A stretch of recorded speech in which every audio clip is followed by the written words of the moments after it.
ఈరోజు ఈ కార్యక్రమానికి విచ్చేసిన రైతులందరికీ అలాగే రైతులను తలపెట్టినటువంటి ఒక ఇనిషియేటివ్ని ముందుకు తీసుకెళ్ళడం కోసం, మన ప్రోత్సహించడం కోసం, మన ప్రయత్నంలో భాగస్వాములు అవడం కోసం ఎంతో దూరం నుంచి వచ్చినటువంటి రిటైర్డ్ సీనియర్ సైంటిస్టులు, రిటైర్డ్ బ్యాంకర్స్, వీళ్ళందరికీ కూడా కోకో రైతుల సంఘం తరఫున సాదరంగా ఆహ్వానిస్తున్నాను, నా నమస్కారాలు తెలియజేస్తున్నాను. అలాగే ఈ రోజున మన మధ్యన నాబార్డు నుంచి ఏజీఎం గారు రాజశేఖర రెడ్డి గారు వచ్చారు. వారికి కూడా సాదరంగా ఆహ్వానం పలుకుతున్నాం. ఇవాళ విజయవాడలో ఒక విస్తృతమైన సమావేశం అధికారులు, నాబార్డు అధికారులు అందరికీ ఉన్నప్పటికీ కూడా వారిని ఈ మీటింగ్కి పంపించినందుకు నాబార్డు సీజీఎం గారు గోపాల్ గారికి రైతులందరి తరఫున కృతజ్ఞతలు తెలియజేస్తున్నాం. అలాగే ఇంకొక ముఖ్యమైన వ్యక్తి ఈ రోజున మీటింగ్లో ఉన్నది ప్రసాద్ గారు. ఆయన బాగా చదువుకున్న వ్యక్తి, ఒకసారి రాజమండ్రిలో ఉంటారు. ఈ ఎఫ్పిఓ ఏర్పాటులో సిబిబిఓ అంటే క్లస్టర్ బేస్డ్ బిజినెస్ ఆర్గనైజేషన్ అనే ఒక కాన్సెప్ట్ ఉంది. అదేంటన్న తర్వాత చెప్తా. ఆ సిబిబిఓ రూపంలో మనకి నాబార్డుకి మధ్యన వారధిగా ఉండే పనిని ప్రసాద్ గారు నిర్వర్తిస్తారు. వారికి కూడా ఆహ్వానం పలుకుతున్నాం. అలాగే వేదిక మీద ఉన్నటువంటి పెద్దలు జీపీ రావు గారు, అలాగే కేశవరావు గారు, రైతు సంఘం రాష్ట్ర నాయకులు, వీరందరికీ కూడా కృతజ్ఞతలు తెలియజేస్తున్నాం.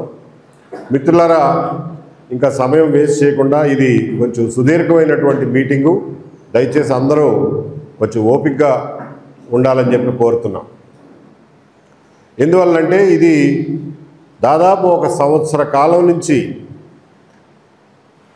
కోకో రైతులు పడుతున్న పాట్లు, ప్రయత్నాలకి ఒక కార్యాచరణ రూపం వచ్చేటటువంటి రోజు. దీని వెనక ఎంతోమంది కష్టం ఉంది, ఎంతోమంది వాళ్ళ టైము, ఎనర్జీ ఉపయోగించి మన కోసం అండగా నుంచున్నారు. దీని ప్రస్థానాన్ని, ఈ ఉద్యమ ప్రస్థానాన్ని ఒకసారి మనం గుర్తు చేసుకోవాల్సినటువంటి అవసరం ఉంది. ఎందుకంటే ఈ రోజున మీటింగ్లో మొదటిసారిగా వచ్చిన వాళ్ళు చాలామంది ఉన్నారు కాబట్టి ఇక మీదట ఇంత విస్తృతమైనటువంటి సమావేశాలు అవసరం రాకపోవచ్చు. కాబట్టి దీన్ని రికార్డు మీద ఉంచడం కోసం దీని పూర్వాపరాలను ఒకసారి ఎక్స్ప్లెయిన్ చేస్తాను. దయచేసి ఓపికగా వినమని కోరుతున్నా. మిత్రులారా, 35-40 సంవత్సరాల క్రిందట ఆంధ్రప్రదేశ్లో కోకో సాగు ప్రయోగాత్మకంగా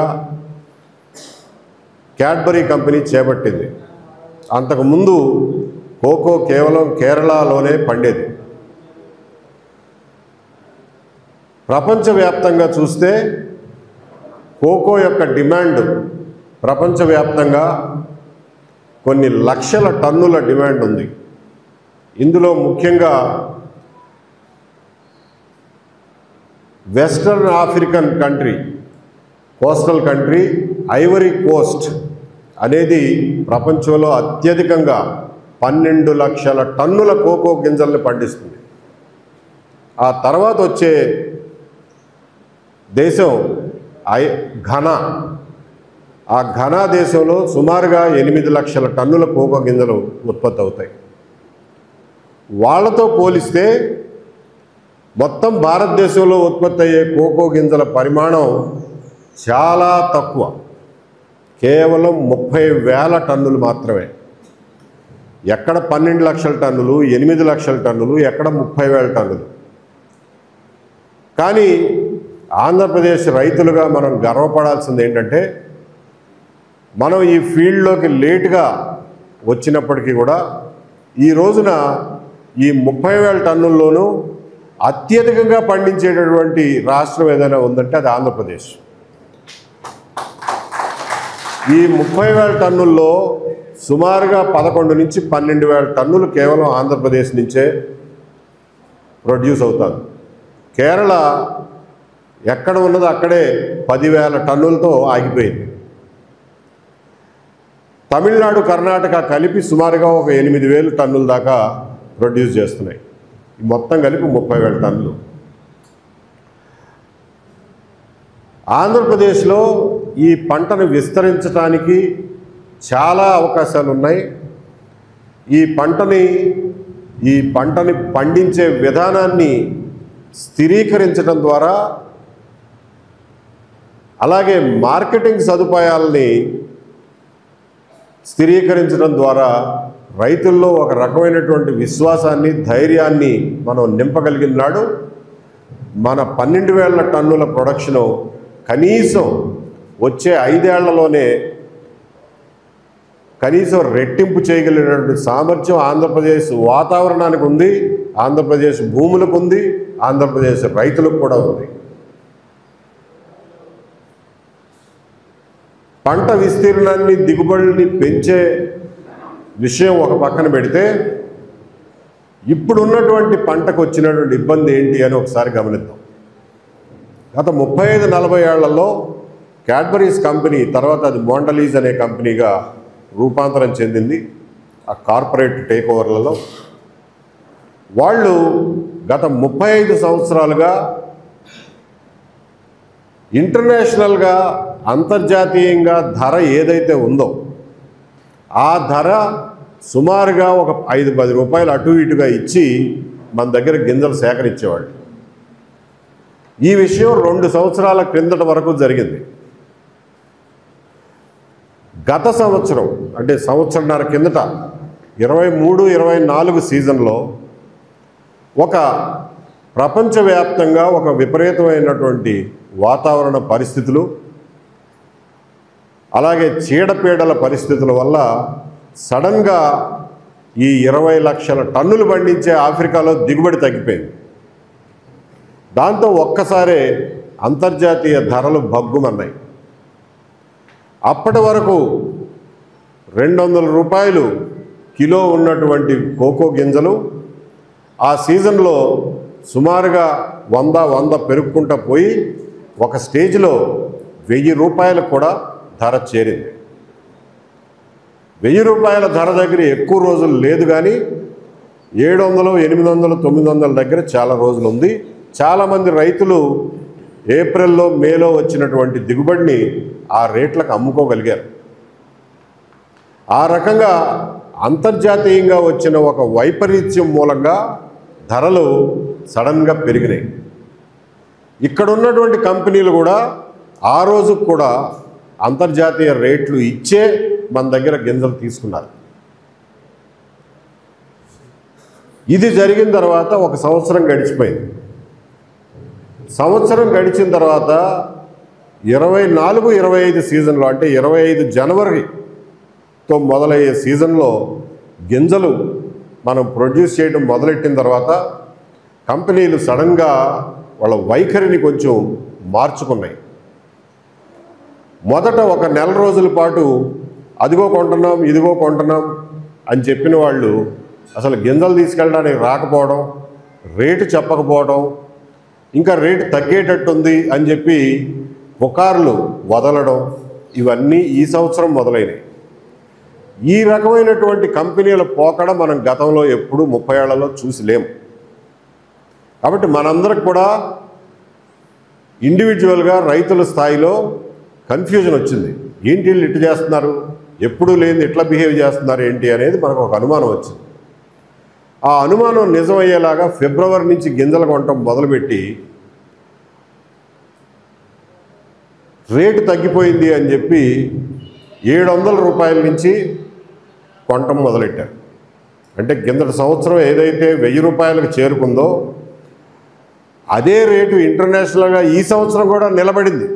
ఎందువల్లంటే మీకు ఆఫ్రికాలో ప్రొడక్షన్ ఏమీ అంతకుముందు సంవత్సరానికి ఈ సంవత్సరానికి ఏమి పెరగల, డిమాండ్ అట్లాగే ఉంది, అంతర్జాతీయ ధరలు అట్లాగే ఉన్నాయి. అయినా కానీ దేశీయంగా ఉన్నటువంటి కంపెనీలు కొనుగోలుదారులు ఒక రకంగా చెప్పాలంటే మన దగ్గర సాక్ష్యాలు ఏమి లేవు, కానీ మనం ఊహించుకోగలిగింది కేవలం వేళ్ల మీద లెక్క పెట్టగలిగినంత మంది మాత్రమే ఈ పెద్ద పెద్ద కొనుగోలుదారులు ఉన్నారు. కాబట్టి వాళ్ళందరూ ఒక రూమ్లో కూర్చుని మాట్లాడుకుని రేటు ఫిక్స్ చేసుకుంటే మనం చేయగలిగింది లేదు, మనకి తెలిసే విషయం కూడా కాదు. అది అట్లా చేశారనే మనం ఊహించుకోవాల్సి వస్తుంది, ఎందుకంటే వాళ్ళ బిహేవియర్ని బట్టి. అట్లా చేసి 700 రూపాయలతో మొదలుపెట్టినటువంటి ఈ సంవత్సరపు కొనుగోళ్ళు క్రమక్రమంగా ఇంకా తగ్గించుకుంటూ రావడం మొదలుపెట్టారు. అంతేకాకుండా అంతకు ముందు ఎప్పుడూ లేని విధంగా రైతుల్ని గింజలు మా ఫ్యాక్టరీ దగ్గరికి తీసుకురండి, మా కలెక్షన్ సెంటర్ దగ్గరికి తీసుకురండి అని చెప్పడం, మనం తీసుకెళ్తే గంటలు అక్కడ వెయిటింగ్లో పెట్టడం, బండి మీద వేసుకెళ్ళినాడు బండివాడు ఎందుకుంటాడు గంటలు. ఆ తర్వాత గింజలను జల్లెడ పట్టాలంటాం, జల్లెడ బట్టి ఈ గింజలు పనికిరావని చెప్పి కొన్ని పక్కన పారేయటం,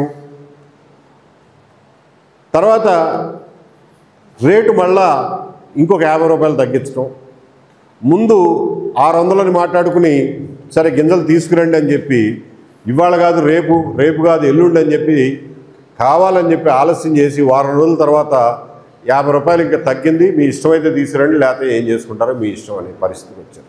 అంటే దీన్ని బట్టి చూస్తే ఒక రకంగా రైతుల్ని, ఆంధ్రప్రదేశ్లో ఉన్న కోకో రైతుల్ని మెడకాయ పట్టుకొని పిసికే నిర్ణయానికి కంపెనీలు వచ్చినాయి అన్నది మనందరికీ అర్థమైంది. కానీ రైతులుగా మనం ఏం చేయగలం? ఇది వంకాయలు టమాటాలలాగా బజార్లో అమ్ముకునే వస్తువు కాదు. ఇది కేవలం ఒక స్పెసిఫిక్ పర్పస్కి కొంతమంది మాత్రమే కొనుగోలు చేసి దాన్ని ప్రాసెస్ చేసి అమ్మే పరిస్థితి. రైతుల దగ్గర ఆ కెపాసిటీ లేదు, మనకు అది తెలిసావదు కూడా. ఈ బలహీనతని పూర్తిగా ఈ ఆలిగోపలి ఏదైతే ఉందో ఈ ప్రధానమైనటువంటి కొనుగోలుదారుల గ్యాంగ్ అప్ అయిపోయి వాళ్ళు రేట్లను క్రమేణా తగ్గించుకుంటూ వచ్చి అంతర్జాతీయ ధరలతో సంబంధం లేకుండా 700తో మొదలైంది, చివరికి 350 రూపాయలకి ధర దించేసిన పరిస్థితి మనం ఈ సంవత్సరం చూసాం. ఫిబ్రవరి మార్చి నెలలు వచ్చేసరికి రైతులకు కళ్ళు తెరుచుకున్నాయి, ఇదేదో జరిగిపోతుంది, మాయ జరుగుతుంది అనేది అర్థమైపోయింది. ఈ రోజున స్మార్ట్ ఫోన్లో చూస్తే అమెరికా కమోడిటీ ఎక్స్చేంజ్లో రేటు చూస్తే అక్కడ 9,000 టన్ను $9,000, $10,000, $11,000 కనిపిస్తుంది.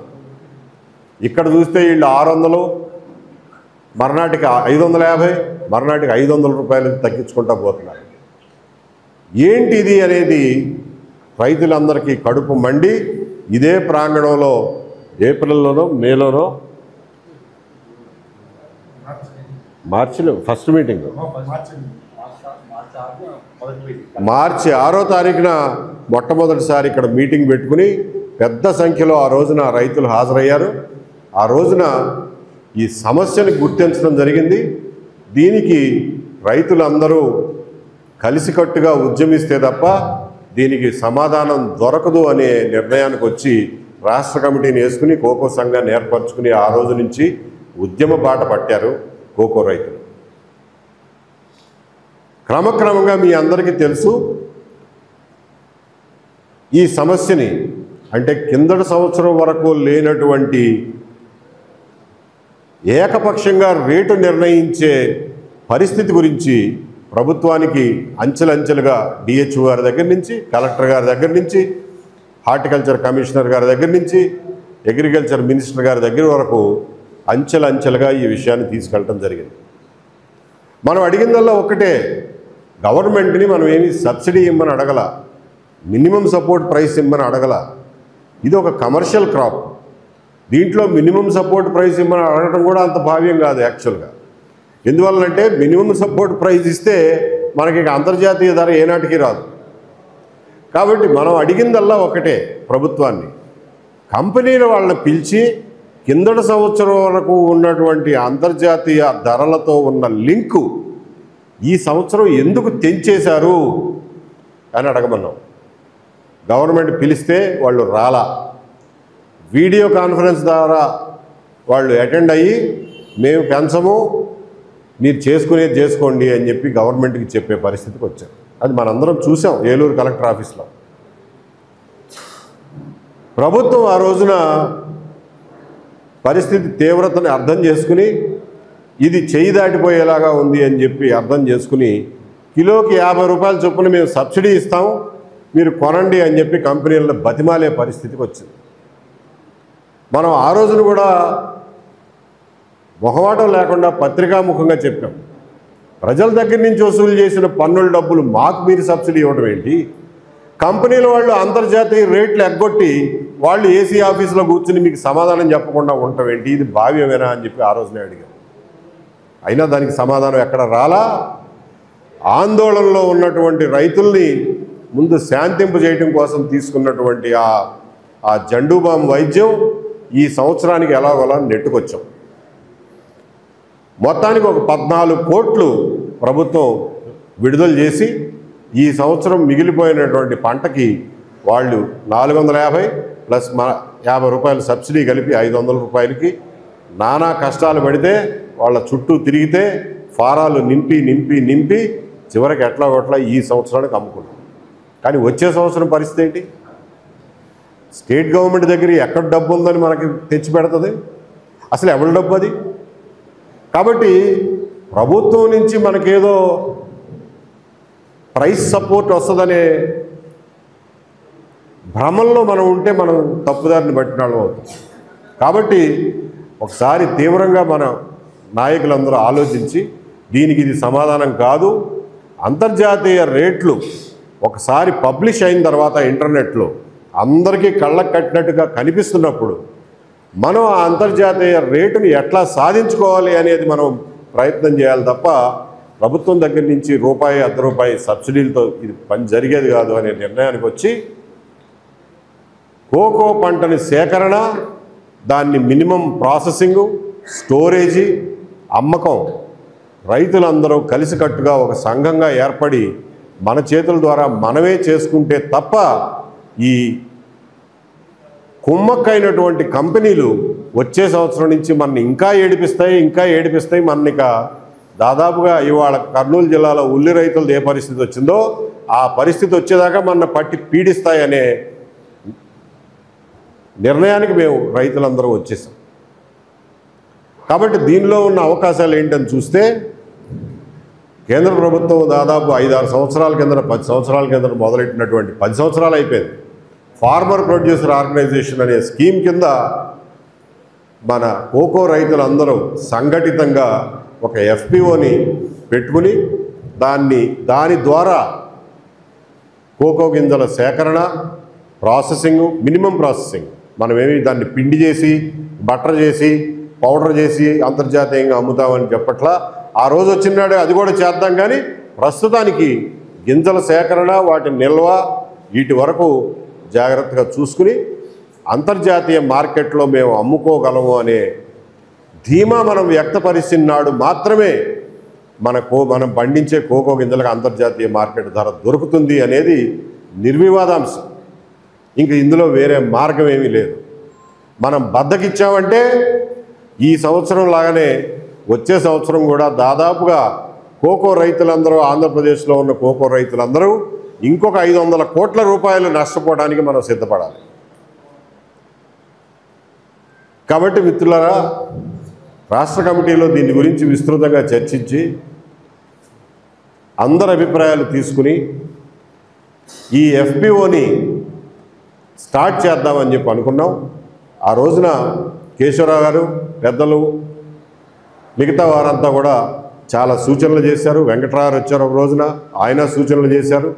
అందరి సూచనలు పరిగణలోకి తీసుకున్న తర్వాత నాబార్డు బ్యాంకర్స్ తోటి కూడా మాట్లాడిన తర్వాత మనం రాష్ట్ర స్థాయిలో ఈ ఎఫ్పిఓని పెట్టబోతున్నాం. కాబట్టి ఇదేది మండల స్థాయి, జిల్లా స్థాయి కాదు, రాష్ట్ర స్థాయిలో ఎఫ్పిఓని పెట్టబోతున్నాం. కాబట్టి దీన్ని కంపెనీస్ యాక్ట్ కింద రిజిస్టర్ చేస్తేనే సముచితమని, దాని కింద రిజిస్టర్ చేసినప్పుడు మాత్రమే అంతర్జాతీయ వ్యాపారంలో పాల్గొనడానికి అవకాశాలు ఉంటాయని చెప్పి రిటైర్ అయినటువంటి ఆఫీసర్లు, పెద్దలు చెప్పిన దాని మీద దీన్ని కంపెనీస్ యాక్ట్ కింద చేయాలనే ఒక నిర్ణయానికి వచ్చాం.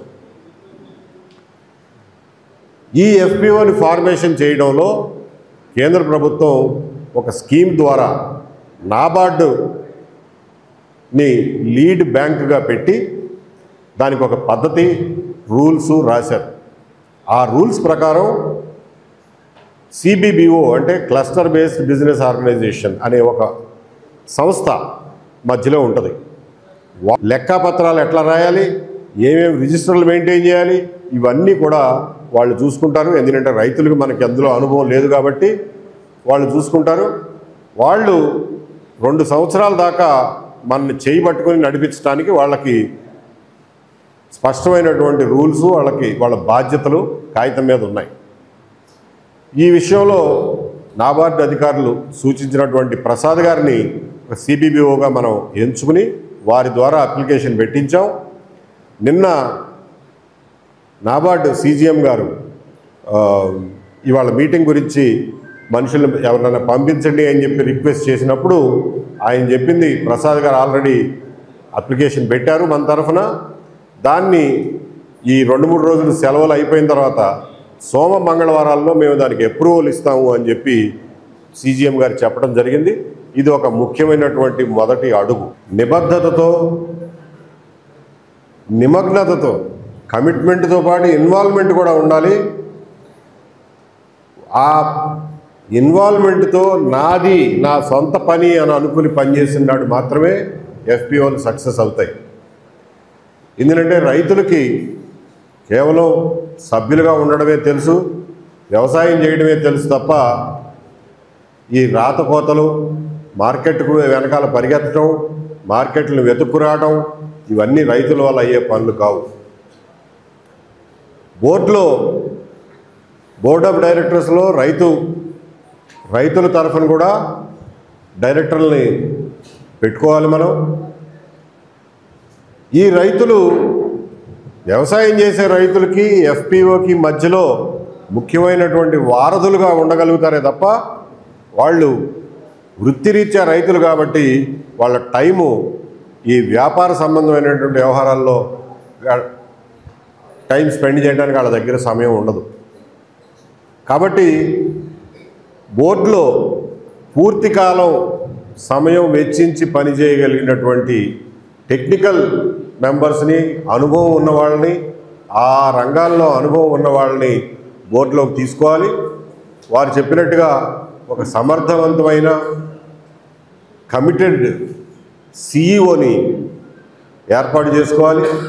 వీటన్నిటి గురించి మనం కొద్ది నిమిషాల్లోనే నేను మీకు తెలియజేస్తాను. వీటి గురించి ముఖ్యంగా మన స్టోరీని కొనసాగించడానికి నేను చెప్పింది ఏంటంటే, మార్చిలో మొదలైనటువంటి కోకో రైతుల ఉద్యమ ప్రస్థానం ఈ రోజున సెప్టెంబర్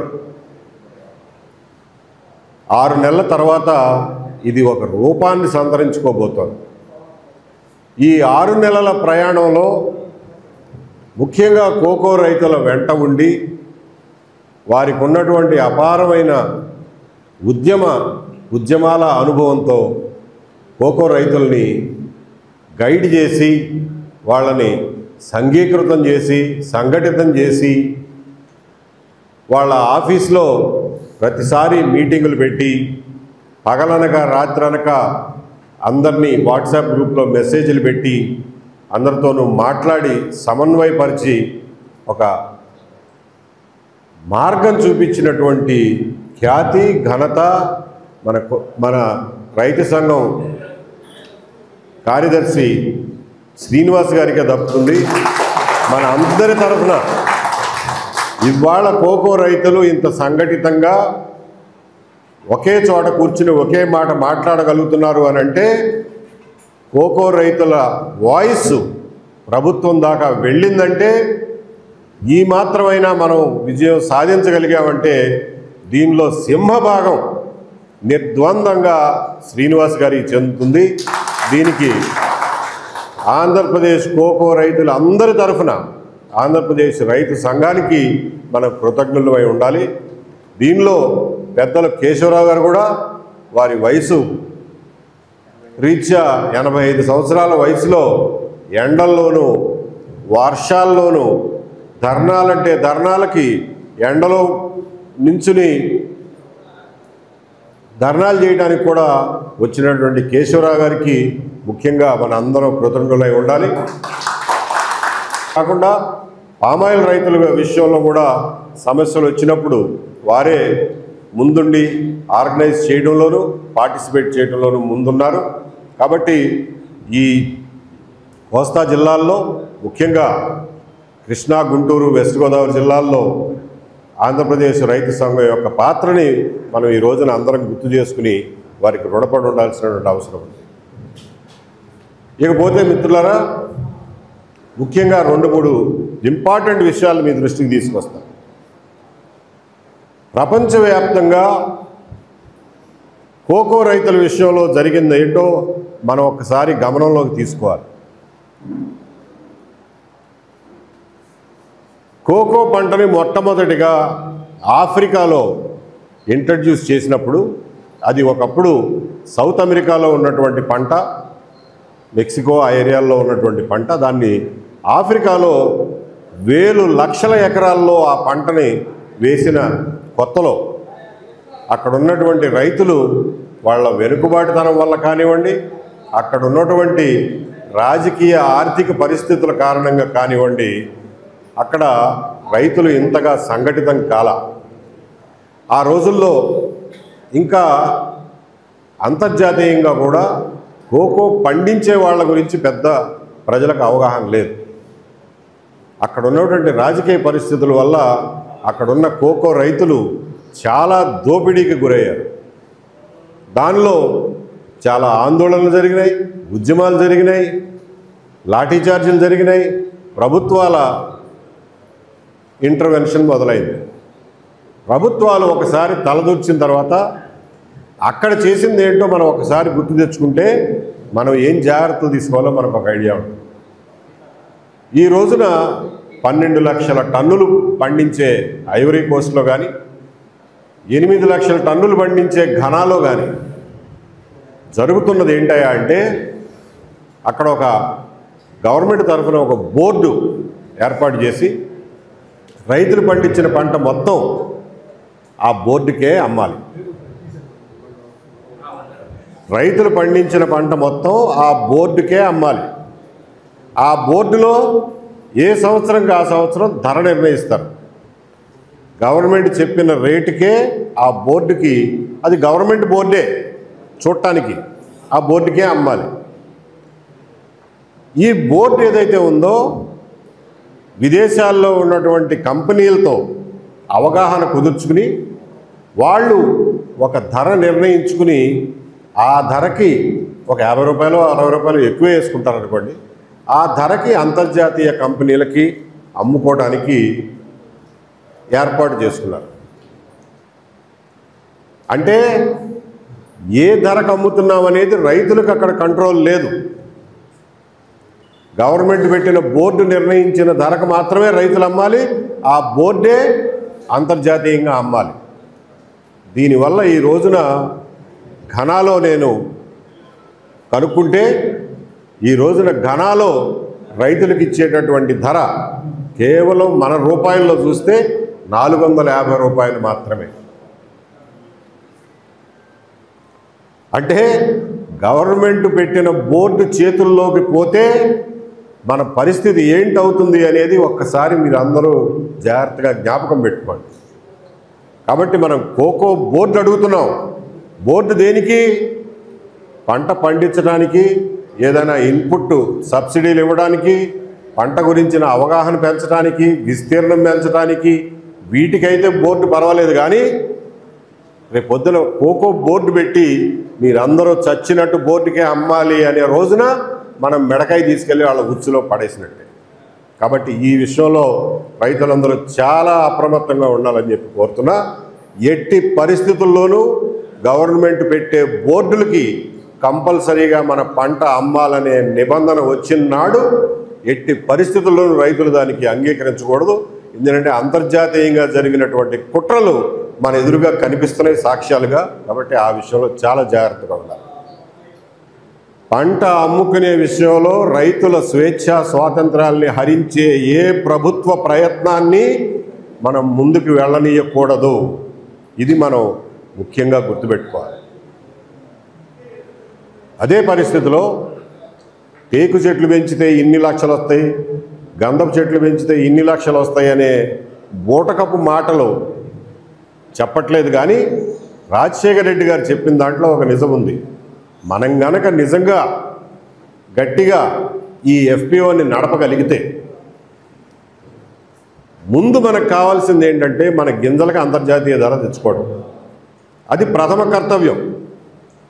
అది ఒక్కసారి స్టెబిలైజ్ అయిపోయిన తర్వాత, ఒకసారి అది స్థిరపడిన తర్వాత ఈ ఎఫ్పిఓ ద్వారా మనం చేయగలిగిన పనులు చాలా ఉన్నాయి. అవి ఏమిటాయా అంటే అసలు పంటని మినిమం ఖర్చుతో పెంచడం ఎలా, ఇన్పుట్ కాస్ట్ తగ్గించుకోవడం ఎలా. ఇప్పుడు ఇక్కడే ఉన్నాయి మన పైటోత్తర కుళ్ళు తెగులు, కాయ కుళ్ళు తెగులు, ఈ ఫంగస్ తెగుళ్ళు, అలాగే మైటు, ఇలాంటి ఎన్నో చీడపీడలు కోకోని ఆశ్రయిస్తూ ఉంటాయి. మనం ఇవాళ వరకు చేస్తున్నది ఏంటంటే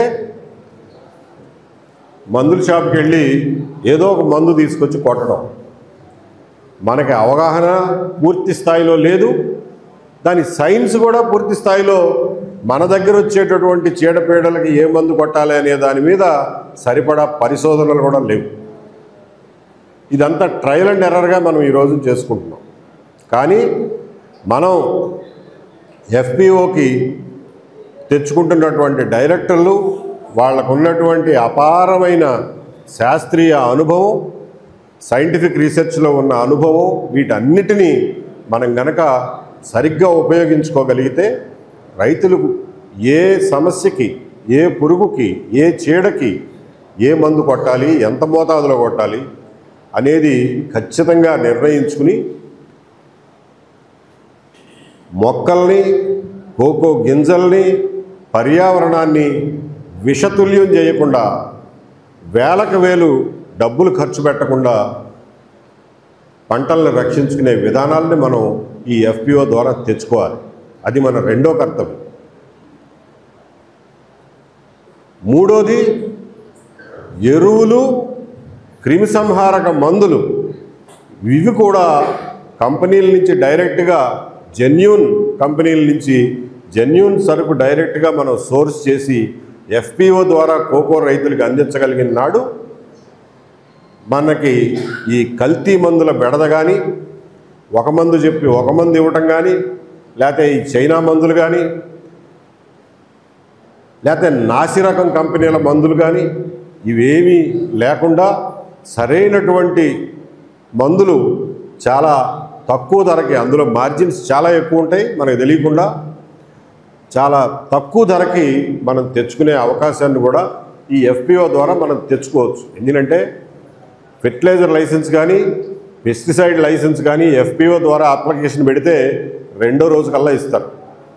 అదే మనం ప్రైవేట్గా షాప్ పెట్టుకోవాలంటే వాళ్ళ చుట్టూ సంవత్సరం పాటు తిరగాలి, లక్షల కొద్ది లంచాలు ఇవ్వాలి. అవేమీ లేకుండా ఎఫ్పిఓలో ఇవన్నీ చేసుకోవచ్చు.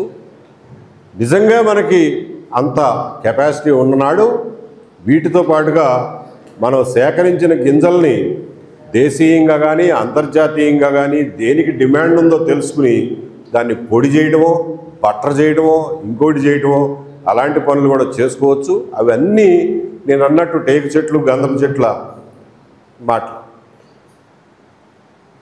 ఇవన్నీ సాధ్యమే. కాకపోతే ముందు, అన్నిటికంటే ముందు మనం చేయాల్సింది మన గింజలకి అంతర్జాతీయ ధర తెచ్చుకోవడం. ఈ విషయం మీద ముందు మొదటి 1-2 సంవత్సరాలు ఖచ్చితంగా కాన్సన్ట్రేట్ చేయాలి. దానికి తగినటువంటి ప్రాసెసింగ్ వీటన్నిటినీ ఇంకా 3 నెలల టైం ఉంది. మనం జనవరి నుంచి గింజల సేకరణ స్టార్ట్ చేయాలంటే పరిగెత్తి పనిచేస్తే తప్ప ఇదంతా కాదు. కాబట్టి కిందటిసారి రాష్ట్ర స్థాయి మీటింగ్లో శ్రీనివాస్ గారు, కేశవరావు ఆ రోజున రాలేదనుకుంటా, అలాగే రాష్ట్ర స్థాయి నాయకులందరూ ఉన్నప్పుడు ఒక స్థూలమైన అవగాహనకి ఏమొచ్చామంటే, ఇదేమీ శాసనం కాదు, దీన్ని మార్చుకోవచ్చు అటు ఇటుగా. స్థూలమైన అవగాహనకి ఏమొచ్చామంటే ఈ ఎఫ్పిఓలో 10 నుంచి 12 మంది డైరెక్టర్లను పెట్టుకుందాం. అందులో సగం మంది రైతుల ప్రతినిధులు, సగం మంది స్పెషలిస్టులు, టెక్నికల్, బ్యాంకర్సు ఇటువంటి వాళ్ళని పెట్టుకుందాం అని అనుకున్నాం. దీనికి సైంటిస్టులని, బ్యాంకర్స్ని సంప్రదించినప్పుడు వాళ్ళల్లో చాలామంది సీనియర్ పొజిషన్స్లో పనిచేసిన వాళ్ళల్లో చాలామంది ఈ బోర్డులో డైరెక్టర్లుగా ఉండటానికి చాలా ఉదారంగా అంగీకరించారు. వాళ్ళందరికీ మనం కృతజ్ఞతలు తెలియజేయాలి. వారి వివరాలు కూడా ఒకళ్ళ తర్వాత ఒకళ్ళది నేను మీకు వివరించి చెప్తాను. దాని ద్వారా మీకు వాళ్ళ గురించి, వాళ్ళ బ్యాక్గ్రౌండ్ గురించి తెలుస్తుంది. అలాగే రైతుల తరఫున ప్రతినిధులను కూడా పెట్టుకోవాలనుకున్నాం. దాని గురించి తర్జనలు పడుతూనే ఉన్నాం ఇంకా. ఎందుకంటే రైతుల నుంచి రిప్రజెంటేషన్ అంటే అంత ఈజీ కాదు నిర్ణయాలు తీసుకోవడం. కాకపోతే స్థూలంగా ఏలూరు జిల్లాలో అన్నిటికంటే ఎక్కువ పంట ఉంది కాబట్టి, అన్ని జిల్లాల కంటే ఎక్కువ పంట ఉంది కాబట్టి 3 డైరెక్టర్లని ఏలూరు జిల్లా నుంచి తీసుకుని, ఒక డైరెక్టర్ని వెస్ట్ గోదావరి నుంచి, ఒక డైరెక్టర్ని కోనసీమ నుంచి, ఒక డైరెక్టర్ని ఫ్యూచర్లో కాకినాడ జిల్లా గురించి కూడా తీసుకుందాం అనుకున్నాం. ఎందుకంటే కాకినాడ మెట్ట ప్రాంతాల్లో, ఈస్ట్ గోదావరి మెట్ట ప్రాంతాల్లో, ఈస్ట్ గోదావరి కాకినాడ ఒక డైరెక్టర్ అనుకున్నాం. కానీ ఈస్ట్ గోదావరి మెట్ట ప్రాంతాల్లో ఉన్నటువంటి రైతులు ఎక్కువ మంది మాకు టచ్లో లేరు. వాళ్ళతోటి ఫ్యూచర్లో కాకినాడ లేరు, ఈస్ట్ గోదావరి కూడా ఒక డైరెక్టర్ అనుకున్నాం కదా, ఈస్ట్ గోదావరి నుంచి కూడా ఒక డైరెక్టర్ అనుకున్నాం. కాబట్టి మిత్రులారా, ఇదంతా మీ రాష్ట్ర స్థాయి నాయకులు ఇప్పటి వరకు తీసుకున్నటువంటి నిర్ణయాలు. వాటిలో మీ అందరికీ సంతోషం కలిగే విషయం ఒకటి నేను మీతో పంచుకుందాం అనుకుంటున్నాను. నాబార్డుకి చైర్మన్గా చేసి రిటైర్ అయినటువంటి పెద్ద ఆయన గోవిందరాజులు గారు మన ఎఫ్పిఓకి బోర్డ్ ఆఫ్ డైరెక్టర్స్కి చైర్మన్గా ఉండటానికి అంగీకరించారు అని చెప్పడానికి ఎంతగానో సంతోషిస్తున్నాను. అంతటి పెద్ద మనిషి మన ఎఫ్పిఓకి ఉండటం మనకి 1000 ఏనుగుల బలాన్ని ఇస్తుంది. ఈ ఎఫ్పిఓ కానీ, ఈ బోర్డ్ ఆఫ్ డైరెక్టర్స్ కానీ తలుచుకున్నది జరగందంటూ ఇంకేమీ ఉండదు. దానికి మనం వాళ్ళు చెప్పిన సూచనల ప్రకారం, టెక్నికల్ డైరెక్టర్స్ చెప్పినటువంటి సూచనల ప్రకారం మనం పంట పండించటం, పంటని జాగ్రత్త చేసుకోవటం, పండిన పంటని ఇసుకలో పడకుండా, మట్టి కలవకుండా, పుల్లలో గిళ్ళలు గింజలు అతుక్కుపోకుండా జాగ్రత్తగా ప్రాసెసింగ్ చేయటం విషయంలో మాత్రమే మనం రైతులు కష్టపడాలి. మిగిలిన పని అంతా చూసుకోవడానికి చాలా సమర్థవంతమైనటువంటి మనుషులు మనకి ఈరోజు దొరికారు. మనకి కృష్ణా, వెస్ట్ గోదావరి జిల్లాల్లో మన అదృష్టవశాత్తు మన దగ్గర రైతు కుటుంబాల నుంచి వెళ్ళిన వాళ్ళు ఎంతోమంది బ్యాంకర్లుగా, సైంటిస్టులుగా, సీనియర్ పొజిషన్లో 30-35 ఏళ్ళు వివిధ రంగాల్లో సేవ చేసి రిటైర్ అయిన వాళ్ళు ఉన్నారు. వాళ్ళందరూ రైతులుగా మనం వెళ్ళి అడిగిన నాడు కాదనకుండా మనతో పాటు ఉండటానికి వాళ్ళ టైము, రిటైర్ అయిన ప్రశాంతంగా ఉండాల్సిన టైంలో వాళ్ళ టైం మన కోసం వెచ్చించి మనతో పాటు ఉండటానికి, మనకి గైడ్ చేయడానికి అంగీకరించారు. వాళ్ళ పేర్లు ఒక్కొక్కటిగా చదువుతాను, మీరు అందరూ దయచేసి వినండి. మీ అందరికీ తెలిసిన గోవిందరాజులు గారు ఎక్స్ చైర్మన్ నాబార్డ్. ఆయన బోర్డ్ ఆఫ్ డైరెక్టర్స్కి చైర్మన్గా ఉండడానికి అంగీకరించారు. అంతకంటే గొప్ప వ్యక్తి మనకి బోర్డ్ ఆఫ్ డైరెక్టర్స్లో చైర్మన్గా ఉండడానికి దొరకరు. తర్వాత ముందుగా సైంటిస్టుల పేర్లు చెప్తాను. డాక్టర్ కాళిదాస్ గారు మీ అందరికీ చాలామందికి చిరపరిచయమే. కాళిదాస్ గారు స్టేజ్ మీదకి రావాలి. కాళిదాస్ గారు ఆయిల్ పాము రైతులందరికీ పరిచయమే. ఆయన ఎంఎస్సి అగ్రికల్చర్ జబల్పూర్ నుంచి ఎంటమాలజీ అంటే రెక్కల పురుగులు, చీడ పురుగుల పరిశోధనలో పిహెచ్డి చేశారు బెంగళూరు నుంచి. తర్వాత ఇండియన్ కౌన్సిల్ ఆఫ్ అగ్రికల్చర్ రీసెర్చ్లో 1986లో మొదలుపెట్టి ఈ మధ్యకాలం వరకు కూడా 2021 వరకు కూడా పనిచేశారు. ముఖ్యంగా బెంగళూరు, నాగ్పూరు, అలాగే పెదవేగిలో ఆయిల్ పామ్ రీసెర్చ్ స్టేషన్లో చాలా సంవత్సరాలు ప్రిన్సిపల్ సైంటిస్ట్గాను డైరెక్టర్గాను పనిచేశారు. ఆయన ఎన్నో రీసెర్చ్ పేపర్లు రాశారు. ఎంతోమంది ఎంఎస్సి పిహెచ్డి స్టూడెంట్లకి గైడ్గా ఉన్నారు. ఆయన ఏలూరులోనే ఉంటారు. ఆయనకి కోకో పంట మీద కూడా అపారమైనటువంటి అనుభవం, అపారమైనటువంటి నాలెడ్జ్ ఉంది. ఆయన నేతృత్వంలో కోకో రైతులకి, ఒక ఆంధ్రప్రదేశ్లో కోకో రైతులకి ఈ చీడపీడలను మేనేజ్ చేసే విషయంలో మంచి రోజులు రాబోతాయని మాత్రం గట్టిగా చెప్పగలరు. ఇంకొక సైంటిస్ట్ గారు మిసెస్ కృష్ణమ్మ గారు, డాక్టర్ కె కృష్ణమ్మ గారు. అమ్మ దయచేసి పైకి రండి, దయచేసి స్టేజ్ మీదకి రండి. కృష్ణమ్మ గారు ఎంఎస్సి అగ్రికల్చర్ బాపట్ల నుంచి చేశారు.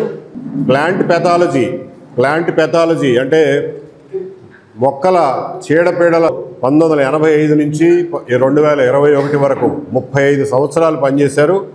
Principal scientist pathology sugar cane research centre ఉయ్యూరుగా రిటైర్ అయ్యారు. వారు ఎంతో ఉదారంగా మనం అడగంగానే నేను వచ్చి పనిచేస్తానండి, మీరు అందరూ రైతులు కలిసి పెట్టుకుంటున్నారు కాబట్టి అని చెప్పి అన్నారు. వారిని కూడా సాదరంగా ఆహ్వానిస్తున్నారు. తర్వాత ఇంకొక ముఖ్యమైన వ్యక్తి సైంటిస్టు డాక్టర్ యు శ్రీధర్. దయచేసి రండి సార్. శ్రీధర్ గారు చాలా senior scientist. Agriculture research service of Indian council of agriculture research న్యూఢిల్లీలో పనిచేశారు.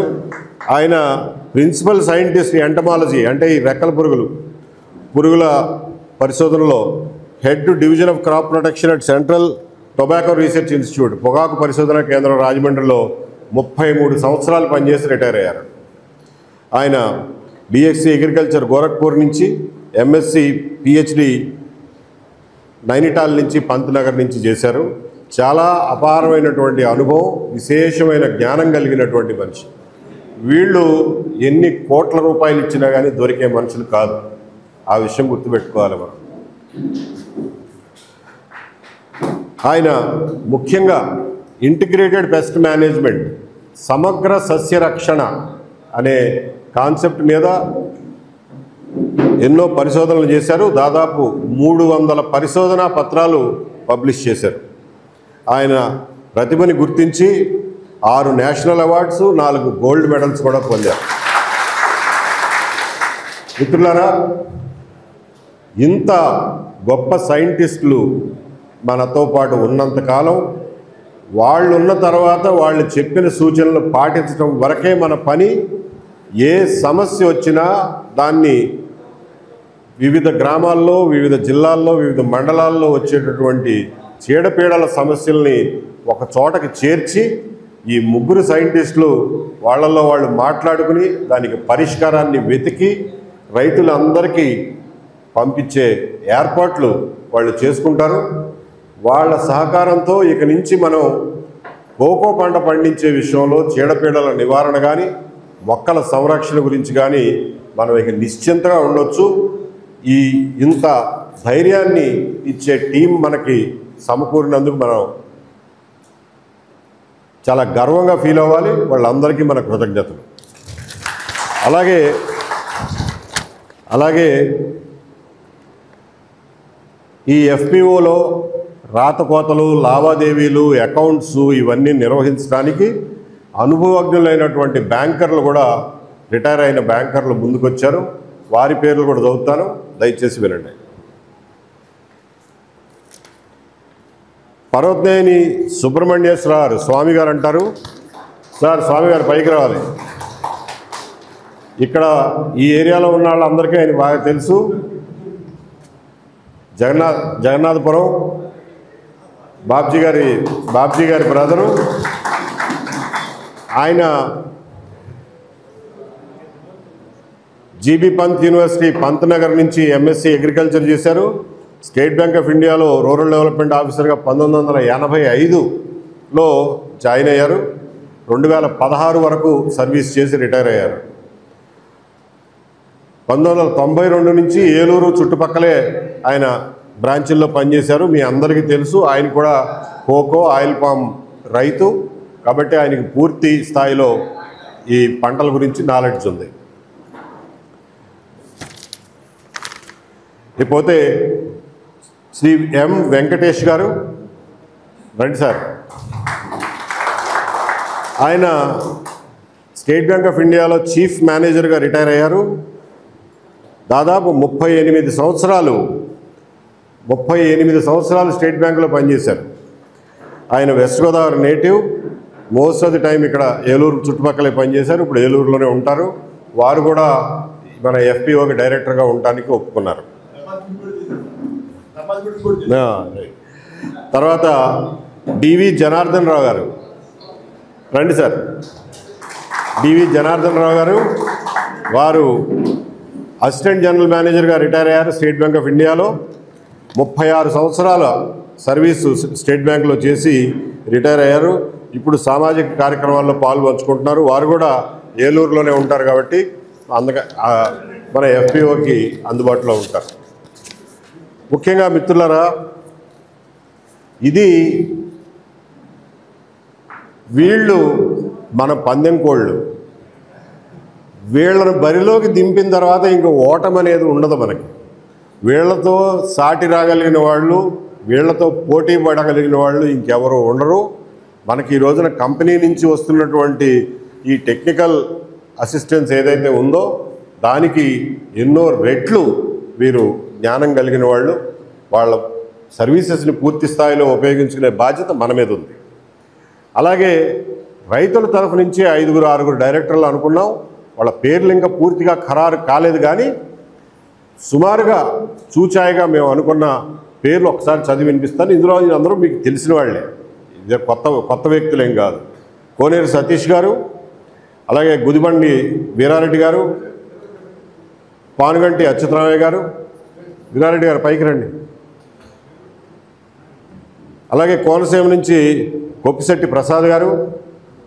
ప్రసాద్ గారు ఇక్కడే ఉన్నారా? ఒకసారి కనిపించండి. కొప్పిశెట్టి ప్రసాద్ గారు.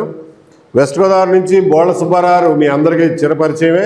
ఆయన ఇప్పుడు ఆస్ట్రేలియాలో ఉన్నారు, నెలాఖరికి వచ్చేస్తారు. వారిని, అలాగే యలమాటి విశ్వేశ్వరరావు గారు, మీరు కూడా రండి పైకి. యలమాటి విశ్వేశ్వరరావు గారిని అనుకుంటున్నాం. ఇంకా ఈస్ట్ గోదావరి నుంచి ఒక డైరెక్టర్ని తీసుకోవాలి. ఇంకా కూడా రైతుల నుంచి ఎంతమంది డైరెక్టర్లు వీలుంటే అంతమందిని మనం ఇండక్ట్ చేసుకోవచ్చు. ఇందులో ముఖ్యంగా తెలియజేసేది ఏంటంటే మిత్రులారా, ఇవి డైరెక్టర్లు అనేవి పదవులు కాదు, బాధ్యతలు.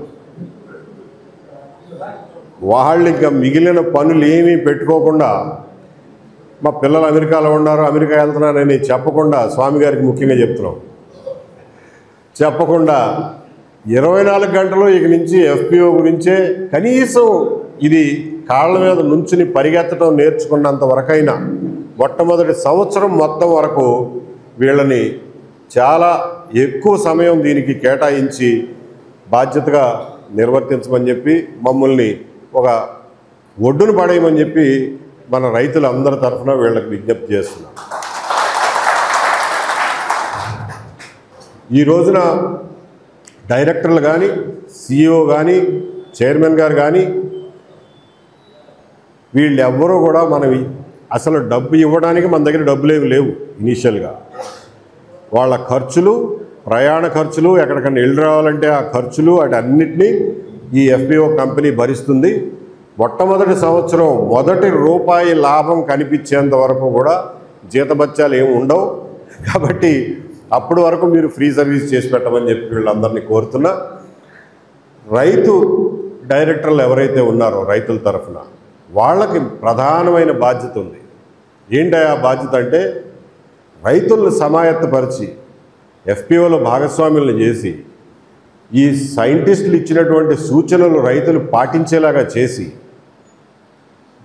పెంపకంలో కానీ, తర్వాత హార్వెస్ట్ చేసిన తర్వాత దాన్ని శుద్ధి చేసే కార్యక్రమం కానీ, దాన్ని ఫెర్మెంటేషన్ కానీ, ఆరబెట్టడం కానీ, బస్తాలకు ఎక్కించడం కానీ, ఈ విషయాల్లో రైతుల్ని చాలా జాగ్రత్తగా, అవసరమైతే కోప్పడైనా సరే రైతుల్ని ఒక దారిలోకి తీసుకురావాల్సినటువంటి బాధ్యత వాళ్ళ మీద ఉంది. కాబట్టి వీళ్ళు ఏమాత్రం మొహమాటాలకి తావు లేకుండా, ఎందుకంటే క్వాలిటీ లేని గింజల్ని ఎఫ్పిఓలో సభ్యుడైనా సరే ఆ రైతు దగ్గర నుంచి ఎట్టి పరిస్థితుల్లోనూ ఎఫ్పిఓ కొనుగోలు చేయదు. ఈ విషయం రైతులందరూ గుర్తుపెట్టుకోవాలి. ఎందుకంటే మీ చెడ్డ క్వాలిటీ వల్ల మిగిలిన గింజలన్నీ పాడైపోవడం, వాటికి ధర రాకపోవడం, వాటిని రిజెక్ట్ చేయడం జరుగుతుంది. కాబట్టి ఈ విషయంలో ఎటువంటి మొహమాటాలకి తావు ఇవ్వకుండా క్వాలిటీ, ఎఫ్పిఓ యొక్క బ్రాండ్ ఇమేజ్ని పెంచడానికి ఎంత కఠినమైన చర్యలైనా సరే తీసుకోమని చెప్పి బోర్డ్ ఆఫ్ డైరెక్టర్స్ అందరికీ విన్నవించుకుంటున్నారు. రైతుల తరఫున, రైతుల క్షేమం దృష్టిలో పెట్టుకొని. ఇప్పుడు ఇంతటితో నేను చెప్పాల్సిందంతా అయిపోయింది మిత్రులారా. మనం ఈ రోజున కోకో రైతులు దాదాపు 33 వేల మంది ఉన్నారు. వాళ్ళల్లో ఊరూరా మనం కాగితాలు పంచిపెట్టి ఈ ఎఫ్పిఓలో భాగస్వాములు అవుతాము. ఎకరానికి 500 రూపాయలు అంటే 1 కిలో గింజలు, 1 కిలో గింజల ధర మూలధనంగా, వాళ్ళ కంట్రిబ్యూషన్గా, మూలధనంగా, క్యాపిటల్గా వాళ్ళు పెడతాము అని చెప్పి వాళ్ళందరి దగ్గర సంతకాలు తీసుకున్నాం. ఇందులో ఇప్పటికీ 3-4 వేల మంది 3-4 వేల ఎకరాలకు సంబంధించిన రైతులు సంతకాలు పెట్టారు. దీన్ని ఇంకా ముందుకు తీసుకెళ్లాల్సిన అవసరం ఉంది. మనకు ఒక రకమైన సమస్య కూడా ఉంది, ఒక జడత్వం కూడా మన రైతుల్లో కనిపిస్తూ ఉంటుంది. కాబట్టి చేద్దాంలే, రేపైనా చేయొచ్చు, ఎల్లుండైనా చేయొచ్చు అనే పరిస్థితిలో ఉంది.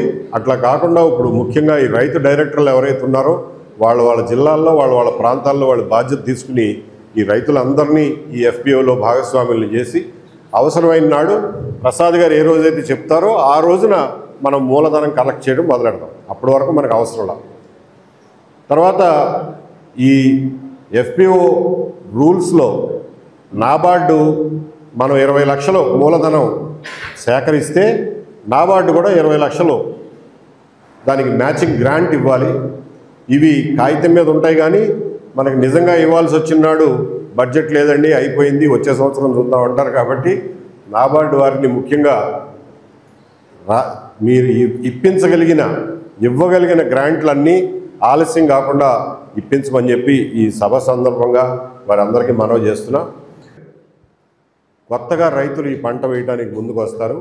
కాబట్టి ఈ విషయంలో ప్రభుత్వానికి మీరు ఏం చెప్తారో, ఏం చెప్పి ఒప్పిస్తారో, రేటు విషయంలో రైతులు దగా పడకుండా ప్రభుత్వం ఏం చర్యలు తీసుకుంటుందో అనేది మీరు పై వాళ్ళకి ఇచ్చినటువంటి ఫీడ్బ్యాక్ ద్వారా తెలియజేయండి. రైతులుగా మేము చెప్పేది ఏంటంటే, పండించడం మాకొచ్చు, భూమి ఇక్కడ ప్రూఫ్ ఆఫ్ కాన్సెప్ట్ అయిపోయింది, ఈ భూమి పనికొస్తుంది, ఇక్కడ ఉన్నటువంటి వాతావరణం పనికొస్తుంది, రైతులకు కెపాసిటీ ఉన్నదన్నది ఈ పాటికే ప్రూవ్ అయిపోయింది. ఆ విషయంలో రైతులు కొత్తగా ప్రూవ్ చేసుకోవాల్సింది ఏమి లేదు. ఇవాళ ప్రభుత్వం ప్రూవ్ చేసుకోవాల్సింది ఏంటంటే, రేటు విషయంలో మాకు అన్యాయం జరగకుండా క్రిందటి సంవత్సరం వరకు ఉన్న అంతర్జాతీయ రేటు ఏదైతే ఉందో అది రైతులకు అందుతుంది అన్న నమ్మకం కలగజేసిన నాడు అసలు మీ ప్లాంట్ మెటీరియల్ కోసం కూడా చూడరు. రైతులే నర్సరీలు వేసుకుని గింజలు విదేశాల నుంచి తెచ్చుకుని వాళ్ళ గింజలు వాళ్లే వేసుకుని వాళ్ళ నర్సరీలు వాళ్లే పెట్టుకునే కెపాసిటీ ఉన్న రైతులు ఇక్కడ. కాబట్టి ఆ విషయంలో మనం ఏ రకమైన అనుమానాలు మనకు అక్కర్లా. రైతుల రెడీనెస్ విషయంలో కేవలం ధర విషయంలో వాళ్ళకి భయం ఉంది. కాబట్టి దానికోసమే ఈ ఎఫ్పిఓని పెట్టడం జరిగింది. చౌడప్ప గారు ఇందాక అన్నారు, చూస్తే న్యూయార్క్లోను లండన్లోను మార్కెట్లలో రేట్లు ఇవాళ ఎలా ఉన్నాయని చెప్పారు. ఇప్పుడు చూస్తే ఇవాళ న్యూయార్క్ ఎక్స్చేంజ్లో $7,620 రేట్ ఉంది. ఈ మధ్యన యాక్చువల్గా ఈ సీజన్లో మీరు చూస్తే మనకి జనవరి నుంచి చూస్తే 10,000 వరకు వెళ్ళి 7,000 వరకు తగ్గి ఆ మధ్యలో కొట్టుకులాడుతూ ఉంది. చాలా కాలం పాటు $8,000 ఉంది ఈ సంవత్సరం సీజన్లో వేరియేషన్స్. ఇవాళ 7,620 ఉంది. ఇవాళ ఉన్నటువంటి డాలర్ రేటు 88తో హెచ్చేస్తే సుమారుగా $680. అది రూపాయల్లో దాని విలువ. సరే, మీకు క్వాలిటీలో హెచ్చు తగ్గులు ఉంటాయి, ఇంటర్నేషనల్ క్వాలిటీలో మనం ప్రొడ్యూస్ చేయటం లేదు, అది వాస్తవం. దాన్ని ఇంప్రూవ్ చేసుకోవాల్సిన మన బాధ్యత. అయినప్పటికీ కూడా రవాణా ఖర్చులు, ఎగుమతి దిగుమతుల ఖర్చులు ఇవన్నీ లెక్కేసుకున్నా కానీ ఈ రోజున నిజంగా ఏ రైతు దగ్గరన్నా గింజలుంటే అంతర్జాతీయ రేటు ఇవ్వాలంటే 600 నుంచి 650 రూపాయలు ఇవ్వడం న్యాయమైన రేటు అవుతుంది. కానీ ఇవాళ కంపెనీలు ఇస్తున్న రేట్ ఏదయా 350 రూపాయలు. కాబట్టి ప్రతిరోజు మన కళ్ళెదురుగా కనిపిస్తుంది మనం ఎంత నష్టపోతున్నాం. దానికి ఒకే ఒక పరిష్కారం మనం అనుకున్నాం, ఎఫ్పిఓ. కానీ ఎఫ్పిఓ దాని అంతట అదే విజయం సాధించదు. ఇక్కడ ఉన్నటువంటి వేదిక మీద ఉన్న పెద్దలు ఎంత కష్టపడినా మీరు గనక గింజలు ఆరబెట్టడంలోనూ ఫెర్మెంటేషన్ చేయడంలోనూ తగినంత జాగ్రత్తలు తీసుకోకపోతే ఇది గ్యారంటీగా ఫెయిల్ అవుతుంది. మళ్ళా మీ రేటు 250 రూపాయల దగ్గరికి వచ్చి ఆగుతుంది. ఖబర్దార్ రైతులందరూ జాగ్రత్త వహించండి. మీ అదృష్టం, మీ డబ్బు, మీ ఆదాయం మీ చేతుల్లోనే ఉంది. ఎవరిని మనం బ్లేమ్ చేయడానికి వీల్లేదు. కాబట్టి వారు అన్నట్టు అంతర్జాతీయ ప్రమాణాలతో పండిద్దాం, అంతర్జాతీయ రేటుని డిమాండ్ చేసి మరీ పొందుదాం. దానికోసమే ఈ ఎఫ్పిఓ పెట్టింది. దీనివల్ల రైతుల మీద బాధ్యత పెరిగిందే తప్ప ఏమాత్రం తగ్గలేదనేది మనం గుర్తుపెట్టుకోవాలి.